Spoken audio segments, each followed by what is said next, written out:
Personat që i hanë mandarinat duhet urgjent ta dëgjojnë këtë lajm. Mandarinat janë një frut i shijshëm dhe janë perfekte për të konsumuar gjatë dimrit të ftohtë, por a e dini se ato janë shumë efektive dhe teje të shëndetshme për trupin e njeriut? Mandarinat mund të ofrojnë 80% të vitaminës C.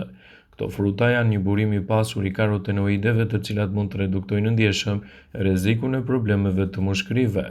Një studim i publikuar në Epidemiology Biomerks thotë se konsumi i mandarinave nga duanpirësit mund të reduktojë problemet e mushkërive në 37%.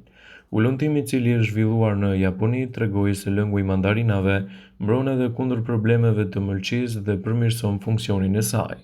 Mandarinat përmbajnë fibra të cilat përveç se ju sigurojnë kolesterol më të ulët, janë të dobishme në lehtësimin e kapsllëkut. Ky frut rekomandohet të konsumohet edhe nga njerëzit që vuajnë nga diabeti, por gjithmonë në masën e duhur. Vaji aromatik esencial i mandarinës vepron gjithashtu edhe si antiseptik.